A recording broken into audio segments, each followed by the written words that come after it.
latest coming from North Korea. The country has finally made its first public confirmation that a US soldier crossed into its territory in July this year. That too because he faced racism in the US Army. The confirmation has prompted an appeal from Travis King's family to treat him more humanely. Several questions, however, remain about why he entered one of the most hostile countries on Earth at a time of heightened tensions on the peninsula. While US officials say that Travis King willfully and without authorization crossed into North Korea on 18th of July, they have not received a substantive response even after repeatedly trying to contact North Korea. However, what stands out in the story is the allegation that he was faced with racism in the army, and that is what the North Korean government is accusing US of. And for that, let me bring in my guest, Bishop Garrison, who is a fellow national at the Security Institute at JMU and is also an adjunct professor at Georgetown University. Many thanks to you, Bishop, for joining in. Now, it's important to also break down for us what has for decades, Pyongyang has highlighted racial discrimination in the US. Is North Korea using King's case to resist pressure over human rights?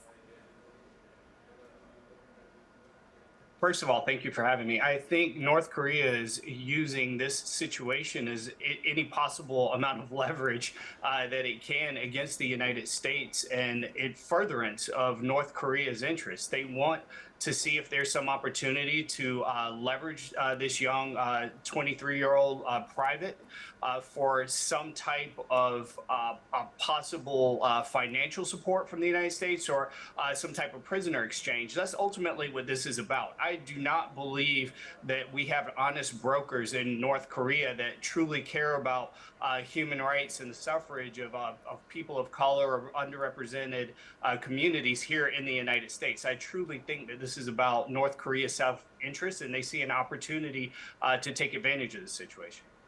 Right. Now, Bishop, how can the US negotiate with the Hermit Kingdom? Everybody knows for a fact that it's extremely complicated whenever there have been negotiations with North Korea. But how can the United States achieve that in case of Travis King? Well, I mean, there are a variety of complications. There are no shortage of them. But I mean, ultimately, what the U.S. has to do is say, look, we want to see this young soldier, this individual who is going to go back to Texas, as a matter of fact, to continue to serve out punishment associated with an assault in South Korea that he had been in prison for 2 months. We want to have this individual back. We want to be able to ensure that he is properly held accountable under the Uniform Code of Military Justice. And let's keep in mind, he's a 23-year-old. We want to understand more about the facts of the situation, what was going through his mindset, and give him an opportunity to actually serve his time properly and to see what type of rehabilitation at the end of the day we can have. This is not the type of international incident we want to have. His family should not have to go through this. Any family or his victims shouldn't have to go through this either. Absolutely. In fact, that's one reason why his family has also reached out to, in fact, appeal to the government in North Korea to treat him more humanly. Many thanks to you, Bishop, for bringing in all those latest inputs for us. And with that, it brings me to the end of this edition of World 360. Many thanks to you for watching, but don't go anywhere because news and updates continue on CNN News 18.